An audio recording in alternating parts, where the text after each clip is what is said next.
la realidad es esta. Él llegó a ser presidente de los Estados Unidos por una gran estrategia y mercadotecnia y el conocimiento profundo de la Constitución política de los Estados Unidos americanos.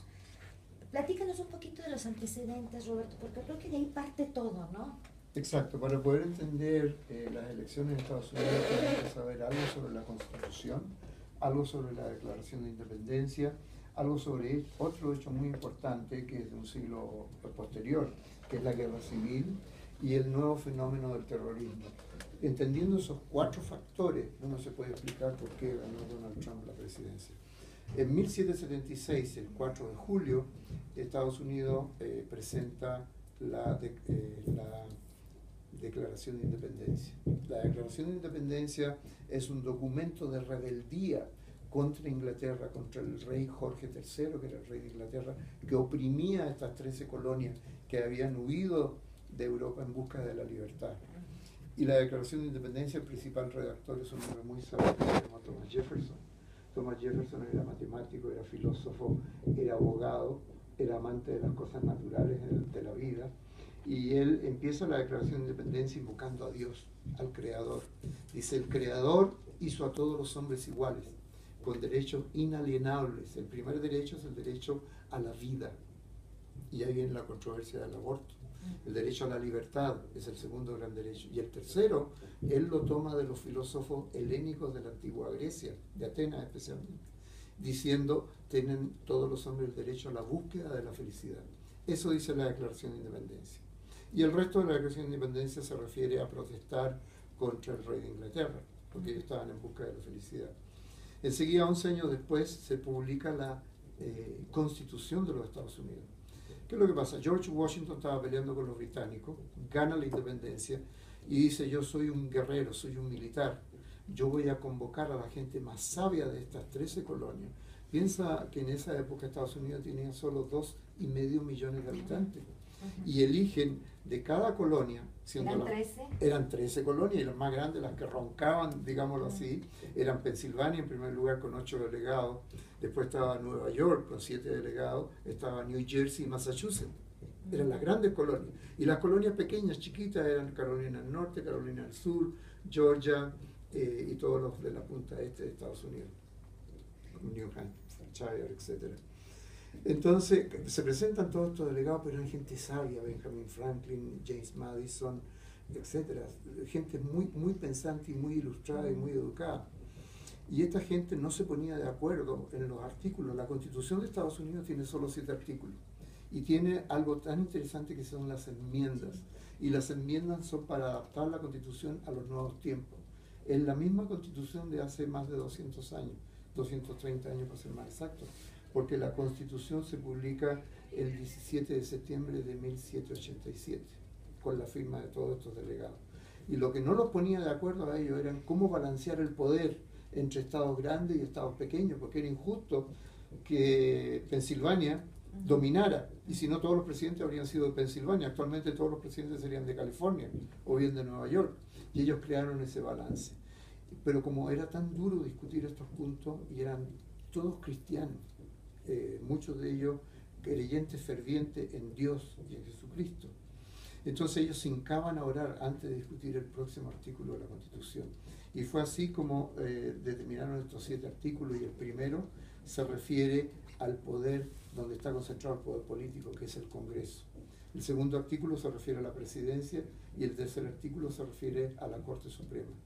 Estados Unidos no es un país presidencialista como son nuestros países latinos. El centro del poder está donde se maneja la chequera. La chequera en Estados Unidos la maneja el Congreso, especialmente la Cámara Baja. Actualmente son 435 diputados y 100 senadores. 2 senadores por cada estado, no importa el tamaño del estado. Estados chiquititos en población como Alaska, que es un gran territorio, sí, pero tiene muy poca población, tiene 2 senadores. California, que es el estado más poblado, tiene también 2 senadores. Hay un balance. Hay un balance muy justo. Los diputados se eligen proporcional a la población. Entonces ellos dijeron, ¿cómo vamos a elegir al presidente? Lo vamos a elegir, si no todos los presidentes habrían sido en esa época de Pensilvania. Claro. Vamos a establecer el sistema de voto electoral. O sea, los estados más grandes con más población tienen más votos electorales que los estados más pequeños con menos población, pero todos pasan a ser importantes. Ahí es donde se crea ese balance. Actualmente California tiene 55 votos electorales y la Florida tiene 29 votos electorales, pero es tan importante ganar la Florida como ganar California. Entonces ese es el análisis que hizo el equipo de marketing de Trump. Dijo, ¿quiénes son nuestros clientes? ¿Dónde están nuestros clientes? Están en estos distintos estados con distintos votos electorales. ¿Qué es valor para nuestros clientes? Que es la tercera pregunta que se hicieron. Para algunos es la primera enmienda, o sea, el derecho a la vida. Ahí está todo el bloque creyente, todo el bloque que cree en Dios, que cree en que el aborto no debe existir. En segundo lugar, la segunda enmienda de la Constitución dice el derecho a portar armas y a tener armas. ¿Y saben de dónde viene eso? Cuando escribieron la Constitución, ellos tenían miedo de que viniera algún día, 100 años más adelante, 200 años más adelante, un tirano a gobernar Estados Unidos. Y entonces dijeron que el pueblo tenga el derecho a rebelarse y por las armas de tumbar a ese tirano. Y de ahí viene la segunda enmienda que dice que el pueblo tiene derecho a formar milicias organizadas y a tener y a portar armas para defenderse del gobierno. Y eso es un derecho muy sagrado para la gente que tiene armas. Y es un segmento muy grande de la población. Hay 80 millones de personas mayores de 18 años actualmente que tienen armas en Estados Unidos. El otro bloque, el bloque cristiano, católico, creyente en Dios, evangélico, es un bloque grandísimo. Son 86 millones de personas, de los cuales el 81%, o sea, más o menos 67 millones, votó por Trump en esta elección por el impacto en la Corte Suprema. La Corte Suprema son 9 miembros y duran de por vida en su cargo. Y este nuevo presidente ya le tocó nombrar a un miembro de la Corte Suprema y es probable que nombre 2 o 3 más.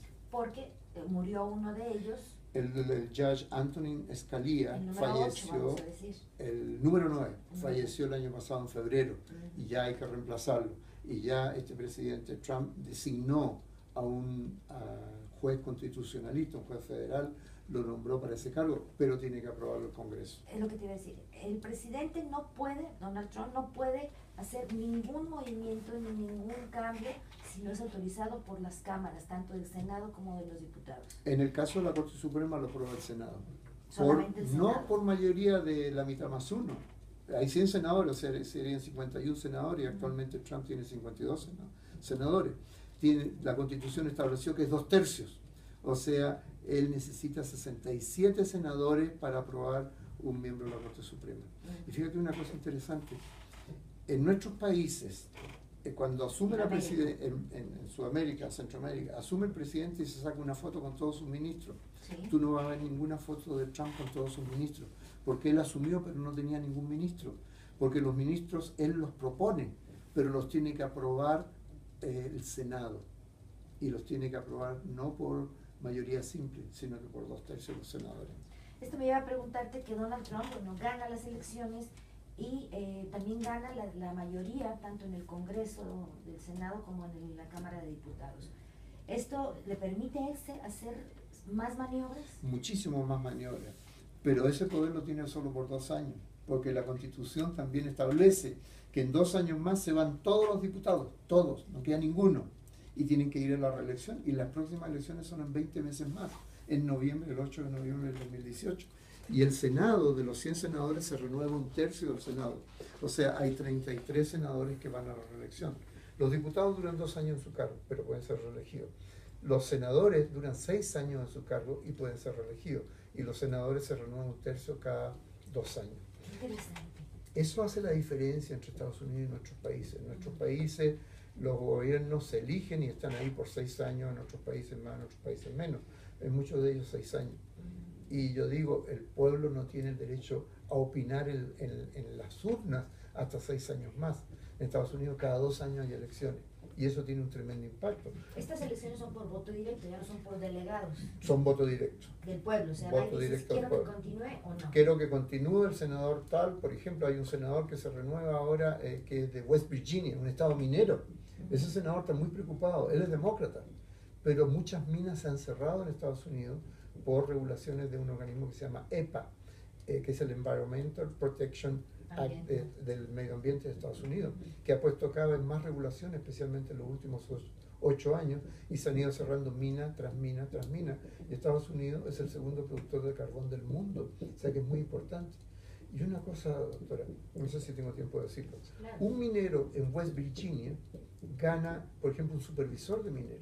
Su abuelo fue minero, su padre fue minero, él es minero y es probable que uno de sus 3 hijos siga minero, porque lo llevan los genes, en la sangre, digamos, lo así. Un supervisor de minero en West Virginia gana $72,000 al año. O sea que es un hombre de clase media, que eso es como 1.400.000 pesos mexicanos. ¿Verdad? Es un hombre de clase media que no se adapta a aprender otra cosa porque es lo único que sabe hacer la mina. Y cuando se cierra la mina, no solo pierde el trabajo, sino que pierde hasta su casa y a lo mejor su matrimonio. Entonces esos mineros, y es todo el estado, los estados de arriba que le llaman el cordón industrial, que está Wisconsin, Michigan, que en Michigan está Detroit, ¿verdad? Donde se hacen los autos. Mucha gente ha quedado sin trabajo. Y esa gente tiene un resentimiento tremendo con lo que ha pasado especialmente en los últimos años. Kentucky, son todos esos estados, Pensilvania, son todos esos estados donde hay minas, no solo de carbón. Y esa gente ha ido quedando sin trabajo. A esa gente le predicó Trump, por el tercer grupo. Él los dividió en 3 grupos muy fuertes. El grupo evangélico, católico, creyente, que cree en Dios, que cree en que el aborto no debe existir. Y otros 2 grupos más, que fueron los mineros y que fueron los de las armas, la gente que tiene el culto de las armas. Y bueno, el tiempo va a ser poco, vamos a tener todavía 2 segmentos más para continuar platicando con Roberto Torres.